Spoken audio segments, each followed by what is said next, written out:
시청자 여러분 안녕하세요. 머니올라 시간입니다. 정부가 지난 3일 대대적인 부동산 규제 완화 대책을 내놨습니다. 이현철 아파트 사이클 연구소장과 함께 부동산 시장 흐름 어떻게 될지 긴급 점검해 보겠습니다. 소장님 어서 오십시오. 네, 안녕하세요.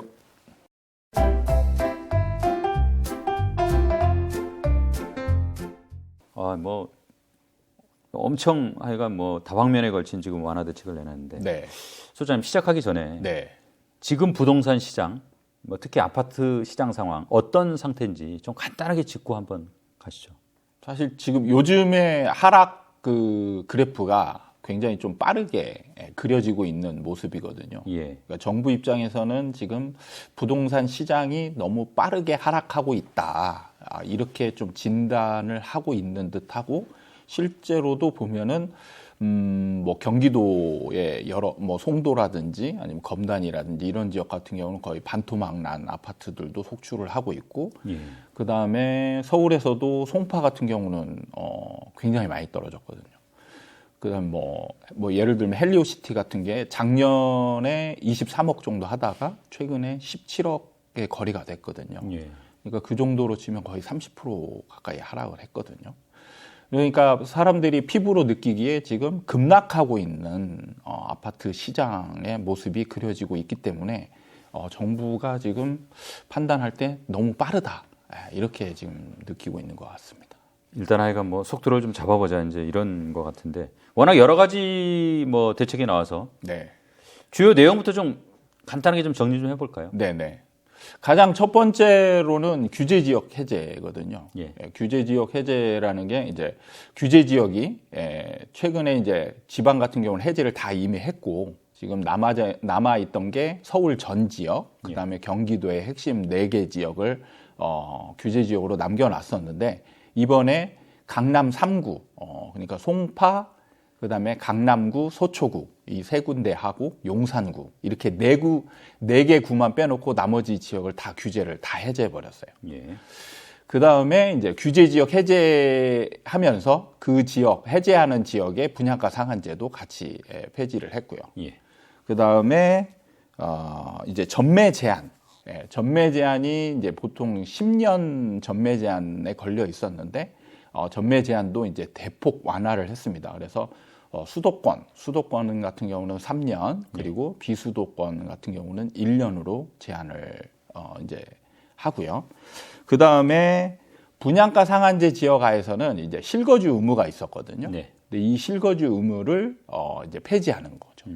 그 다음에 대출 규제가 있었는데 그 중도금 대출이 12억까지만 이제 허용이 됐었는데. 그것까지 이제 다 이번에 풀어주는 완화 정책이 발표가 됐고, 그 다음에 분양권을 샀을 때 원래 이제 1주택자면 분양권을 샀다가 그 1주택이었던 거를 입주할 때 처분을 해야 되는 조건이 있었거든요. 이거를 좀 폐지를 하고, 그 다음에 이제 줍줍이라고 하죠. 미계약분이 나왔을 때 이거를 살 수 있는 조건이 이제 무주택자들만 가능했었는데 이번에 이거를 없애서 다주택자들도 이제 구매를 할 수 있게 완화를 했습니다. 이렇게 되면 이제 지난 5년 동안 전 정부에서 강화됐던 규제, 네.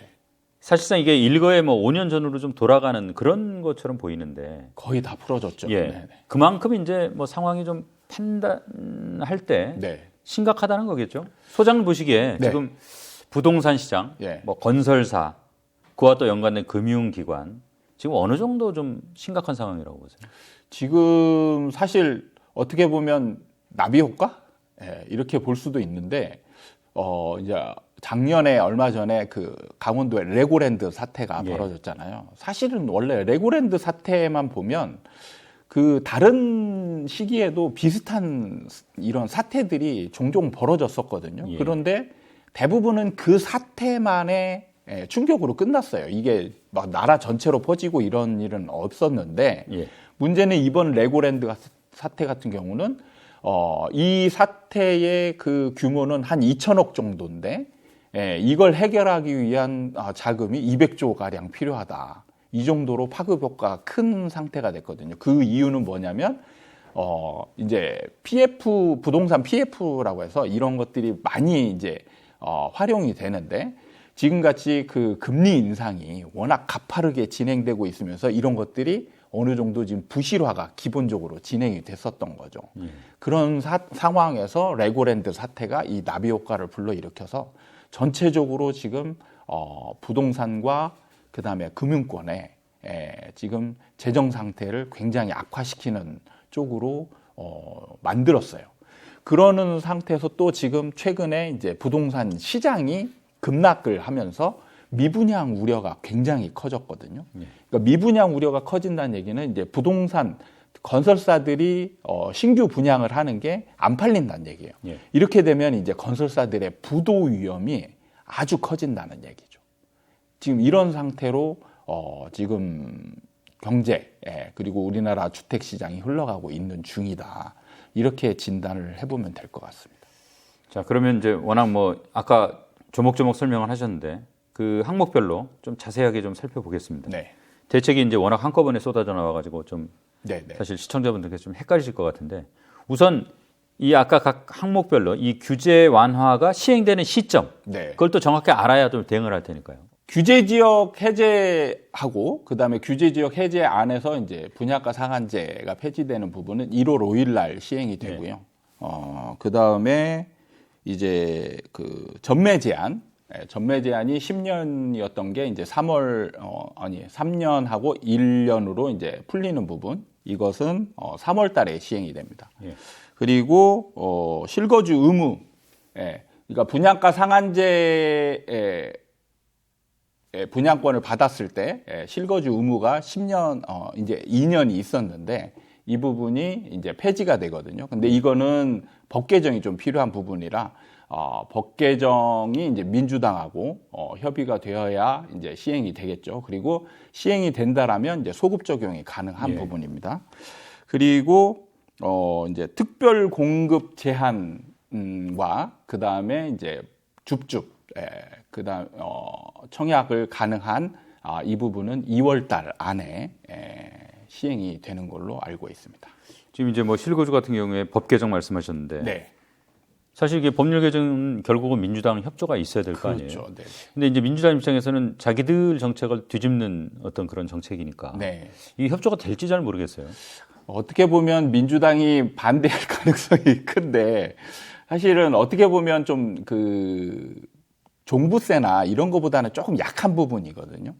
그래서 뭐 대승적으로 협조할 가능성도 있고 아니면 이제 정책적으로 그동안에 문재인 정부의 정책을 이어온다라는 명분이 좀 남아있다 이렇게 본다면 또 반대할 가능성도 있기 때문에 사실 그 부분을 점치기가 참 매우 어려운 것 같긴 합니다. 이게 지금 규제 지역하고 분양가 상한제 강남 3구하고 용산구만 뺐어요.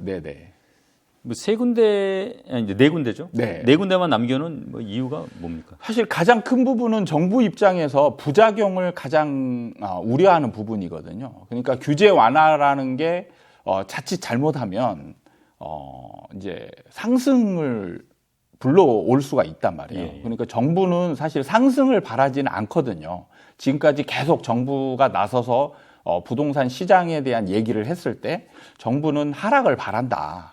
그렇지만 너무 빠른 하락도 좀 부담스럽다. 그래서 이 경착륙을 막기 위해서 이제 이런 정책을 쓴 건데 여기에 따른 부작용이 이제 오히려 상승 전환하는 부분 이런 부분인데 지금 강남 3구 대표적으로 사실 워낙 인기가 좋은 지역이잖아요. 그리고 용산이라는 지역은 특수하게 이제 지금 이번에 대통령이 그 지역에 자리 잡으면서 전국적으로 관심이 있는 지역이기 때문에 그래서 이런 지역 같은 경우는 지금 아직까지 투기 심리가 남아 있다. 이렇게 지금 진단을 하고 뺀 게 아닌가 이런 생각이 듭니다. 이 불씨가 자칫하면 큰 불로 번질 수가 있으니까 일단 불씨가 있다고 생각되는 지역은 좀 뺐다 이렇게 보면 되겠죠. 이런 지역이 상징성이 있기 때문에 이런 지역이 상승 전환되면 나머지 지역도 따라 움직일 수가 있다라고 보는 거죠. 자, 이렇게 이제 건설, 뭐 분양 이런 관련 규제를 풀면서 돈줄도 함께 풀었어요. 네네. 풀린 돈줄은 뭐 어떤 겁니까? 그러니까 가장 크게 보면 이제 대출 규제를 이제 풀어주는 부분인데 그 전부터 이미 대출 한도라든지 이런 부분들은 이제 LTV나 이런 것들 다 풀어줬고 뭐 특례 보증제로도 이제 그런 것도 이제 다 풀어주고 그다음에 이번에 이제 사실 가장 발목을 잡았던 게 뭐냐면 중도금 대출 한도거든요. 예. 그게 이제 12억까지만 이제 허용이 되어 있었는데 이 부분도 이제 과감하게 푸는 거죠. 그러니까 이제 돈줄은 뭐 거의 다 풀었다고 봐야 되는 거죠. 근데 어쨌든 DSR이라고 그러죠. 네. 총부채 원리금 상환 비율. 이건 네, 그대로 가는 건가요? 지금 뭐 규제 풀어주는 항목에 포함되지 않은 걸로 봐서는 DSR은 풀어주지 않은 걸로 볼 수가 있는데 사실 이거는 풀어주기 쉽지 않을 걸로 봐집니다. 왜 그렇습니까? 이거는 사실 지금 가계부채의 위험성과 연관성이 있다라고 볼 수가 있는데 지금 우리나라의 가계부채의 정도가 역대 최고치거든요. 그런데 지금 금리가 가파르게 상승하고 있기 때문에 지금 부채가 많은데 금리가 높다. 이 얘기는 곧 연체 가능성이 높다란 얘기죠.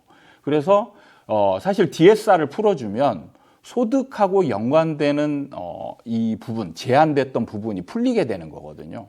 그러면은 이자를 감당할 수 없는 사람들도 이제 대출을 많이 받을 수 있게 되는 거예요. 예. 그러면 이제 이자를 감당할 수 없는 사람들이 대출을 많이 받는다. 이거는 이제 연체 가능성이 늘어나게 되는 걸 의미하기 때문에 정부 입장에서는 가장 어떻게 보면 건들기 싫은 부분이죠.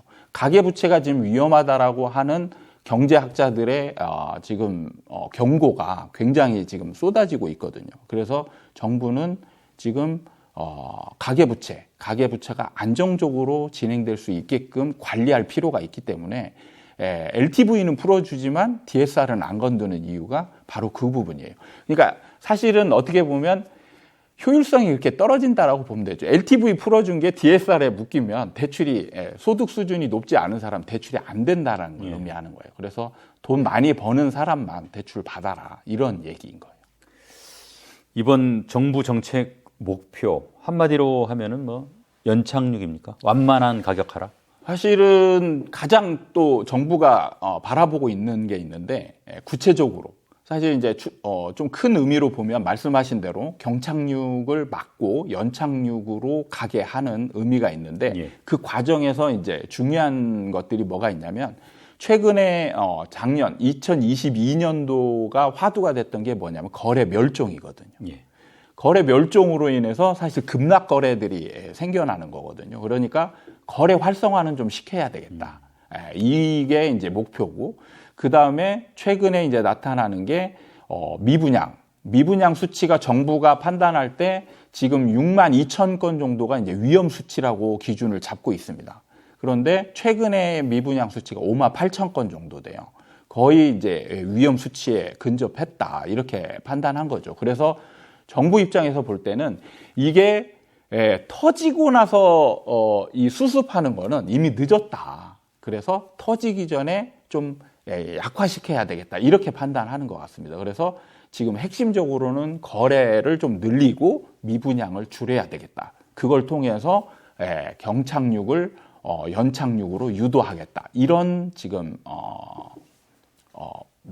노림, 목표가 지금 있다라고 느껴집니다. 소장님, 일부 언론에서 네. 이번 정부 대책이 둔촌주공 심폐소생술이다. 둔촌주공 일병구하기. 네. 뭐 이렇게 이제 뭐 네이밍을 해가지고 평가를 하고 있던데. 네. 그래서 이번 대책으로 이제 둔촌주공 계약률이 네. 뭐 70%가 넘지 않을까 이런 기대감이 나오고 있다는 기사도 제가 봤는데. 네. 이게 지금 둔촌주공 계약률이 저조하면은 건설사, 금융사 이게 뭐 연쇄적으로 문제가 생길 가능성이 커서 급하게 이런 제도를 추진한 그런 측면도 있습니까? 제가 볼 때는 둔촌주공 구하기가 맞는 것 같아요. 그래요? 네. 그러니까 정부 입장에서는 지금 말씀하신 대로 둔촌주공이 지금 거의 8천억대에 가까운 긴급자금 대출을 받았거든요. 예. 이거를 지금 이번 그 계약건, 분양으로 인한 계약금이 들어오는 그 자금으로 빚을 갚는 게 계획이 되어 있어요. 예. 그래서 이게 금액이 70% 정도, 70에서 80%대가 되어야 이 금액을 갚을 수 있는 상태가 되거든요. 그런데 이제 이걸 못 갚으면 둔촌주공이 일종의 부도가 나는 거죠. 예. 그러면 이제 여기에 워낙 세대 수가 많기 때문에 파급 효과도 크고, 그 다음에 여기에 이제 소속돼 있는 건설사 1군 기업이 4군데가 되거든요. 예. 예, 이 기업들도 위험해질 수 있기 때문에 이제 정부 입장에서는 어떻게든 이 상황을 막아야 되는 게 아닌가 이렇게 생각하고 있는 걸로 느껴집니다. 그래서 어떻게든 지금 보면은 규제 해제의 방점이 사실 분양권, 분양에 참 포인트가 맞춰져 있다라는 게 누가 봐도 느껴지거든요. 그래서 정부는 사실 둔촌주공을 포인트로 하는 이런 규제 해제는 아니다라는 뭐 해명 보도도 내기도 했지만, 이거는 누가 봐도 둔촌주공 구하기가 맞다라는 느낌이 들어요. 둔촌주공도 둔촌주공이지만 둔촌주공이 잘못됐을 때 그 이후에 벌어질 수 있는 연쇄 효과. 그렇죠.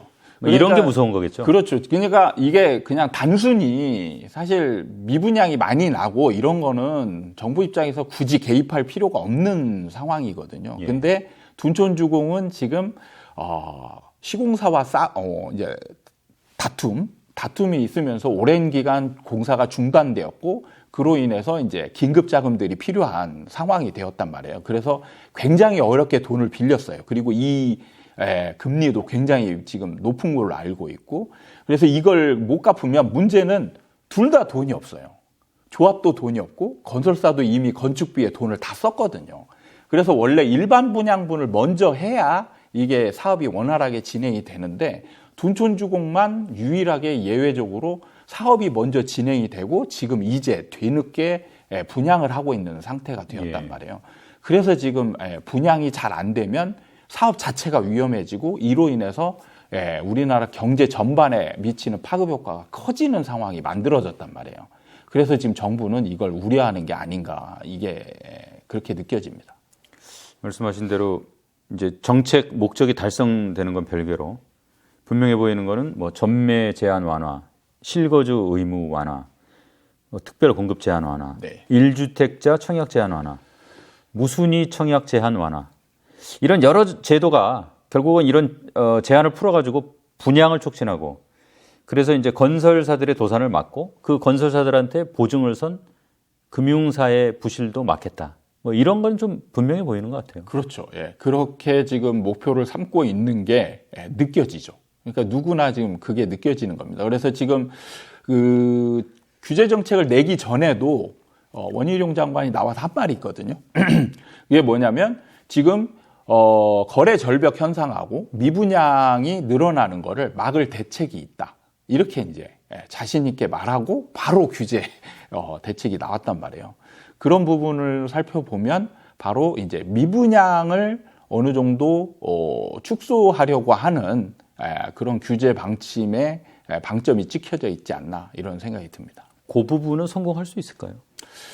일단 어느 정도는 성공할 가능성이 있죠. 지금은 보니까 청약자들의 심리를 어느 정도 자극을 시킨 부분이 현실적으로 좀 나타나고 있는 게 보여집니다. 그러니까 둔촌주공 같은 경우는 전에도 정책이 나오기 전에 미분양이 나올 가능성이 굉장히 많다라고 예상을 했었거든요. 예. 근데 지금 분위기로 가면 일단 70에서 80% 계약률은 넘을 것 같고요. 예. 심지어는 미계약분이나 미분양 같은 경우 나오지 않을 가능성도 지금 점쳐지고 있는 상황으로 가고 있는 중이에요. 그렇기 때문에 이제 그 예상됐던 미분양의 수치나 이런 부분들이 일정 부분은 완화되지 않을까, 이런 생각이 듭니다. 네, 둔촌주공 이번에 계약률이 예를 들어서 높아진다. 네. 그러면은 득실은 어떻게 되는 겁니까? 각 주체.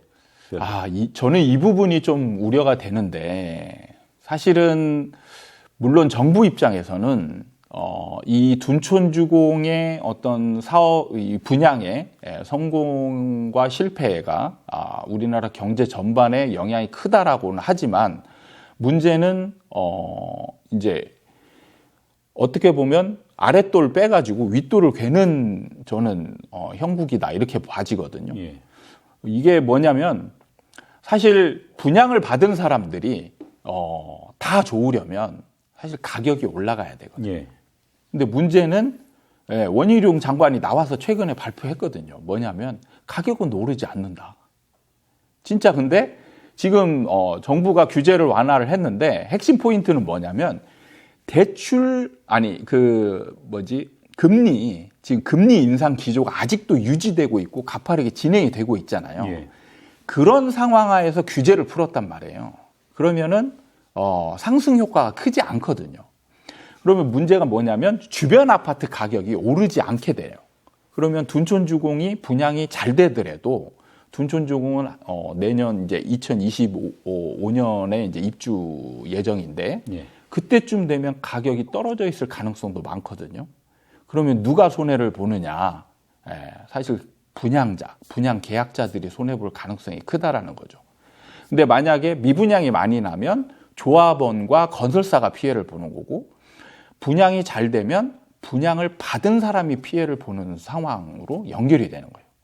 그래서 제가 보면은 아랫돌, 그러니까 분양을 포기했던 사람들이나 분양을 지금 포기하려고 마음먹었던 사람들을 규제 완화를 통해서 계약을 하게 만들고 이 사람들의 피해를 통해서 조합원들과 건설사를 살리려고 하는 게 아닌가 이런 지금 그 의도가 보여지기 때문에 어떻게 보면 선의의 피해자들이 지금 나오는 상황으로 가고 있다 이렇게 볼 수가 있는 거죠. 근데 이제 뭐 예를 들어서 부동산 가격이라는 게 뭐 떨어졌다 올랐다 하는 거니까 분양을 받아서 뭐 일시적으로 떨어질 수는 있지만 어쨌든 좋은 지역에 분양을 받아서 뭐 장기적으로 뭐 가격을 회복하고 또 좀 더 오르고 뭐 그럴 수도 있는 거 아닌가요?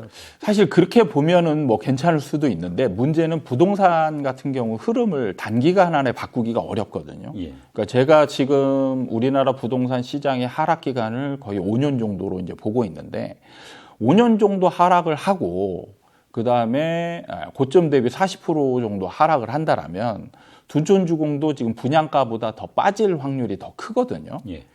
그리고 5년 동안은 거의 오를 가능성이 별로 없단 말이에요. 그렇다라고 한다면 이게 제가 이제 요즘 강조하고 있는 말이 있는데 실거주는 괜찮다.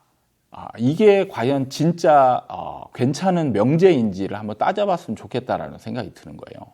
그러니까 예를 들면 지금 만약에 둔촌주공을 지금 이제 84제곱미터 같은 경우는 거의 14억 정도 되는데 입주할 때 전세 가격은 얼마인가? 아마 지금 7억 미만일 가능성이 많거든요. 예. 뭐 한 5억에서 6억 정도 된다라고 한다면 여기에 거주만을 생각한다라면 매매를 주고 산 사람이 14억이 들어가는 거고 전세를 들어가면 똑같은 집인데 전세를 들어가면 5억에서 6억밖에 안 들어가거든요. 그럼 만약에 14억이 있다라고 해서 안전하냐? 14억으로 들어가서 물론 추가로 들어가는 금액 없이 있으니까 버틸 수는 있겠지만 5억에 이 사람이 14억에 있는 사람이 5억이나 6억에 전세를 들어갈 수 있거든요. 그러면 전세로 들어가서 남은 금액이 한 7, 8억 된단 말이에요. 그거를 예금만 넣어놔도 지금 예금 금리가 한 4% 정도 된다라면 7억이면 4, 7에 28, 한 달에 1년에 한 거의 3천만 원 돈의 수익이 생기는 거거든요. 예. 그럼 이거를 4, 5년 동안 누적해보면 몇 억이 된단 말이에요. 예. 그러니까 이게 실거주는 괜찮다. 그리고 그냥 무조건 버티면 이익이다. 이런 부분은 좀 잘못된 명제라는 생각이 들어요. 충분히 가격이 더 떨어지면 떨어진 가격에서 사면 유리한 거잖아요. 예. 예. 그런데 대응을 충분히 할 수 있는 시간적 여유가 있거든요. 예. 그런 부분을 어떻게 보면 정부의 어떻게 보면 이제 규제 완화로 인해서 청약을 안 하려고 했던 사람들이 청약을 하게 되고 그로 인해서 이제 가격이 떨어지게 되면 이분들은 자기 의지보다는 어떻게 보면 현혹된 측면이 강하기 때문에 정부에 굉장한 불만을 가지고 집을 가지고 있는 것도 사실은 기분이 좋지 않겠죠. 이런 측면에 있어서 중간에 버티지 못할 사람들도 꽤 많이 나오게 되는 거예요. 자기 돈을 전부 가지고 사는 사람은 그나마 이제 소장님 말씀대로 되겠지만 네. 대출을 받는 대출을 사람 받거나 위험하죠. 좀 무리해서 분양을 받는 사람 입장에서는 가격이 떨어지는 기간에 겪어야 될 경제적인 고통, 심리적인 고통이 더 크겠군요. 그렇죠. 그런 부분 때문에 저는 가능하면 비슷한 바닥과 비슷한 시기에 가서 구입을 해도 충분히 늦지 않다. 이렇게 말씀을 드리고 있기 때문에 떨어지는 칼날은 잡지 않는 게 좋은 거죠. 그런 부분에 있어서 그냥 떨어지는 칼날을 잡고 손을 베는 아픔을 견디면서 나중에 그 상처를 안고 나중에 올라가더라도 사실 상처뿐인 영광일 수밖에 없는 거죠. 그런 부분을 좀 감안을 하시는 게 좋지 않나 이런 생각이 듭니다. 지금 당장은 규제 완화 효과로 인해서 이제 미분양도 조금 늘어나는 것도 완화되고 오히려 이제 줄어드는 상황도 벌어질 수 있겠지만 이 상황이 조금만 지나가면 사람들은 다시 집값 안 올라가네? 그러면은 그 다음 현장에서 분양하는 것들이나 이런 것들을 또 역시 분양을 안 받을 가능성이 마찬가지로 있다라는 거예요. 그러니까 이 상황을 해소하려면 사실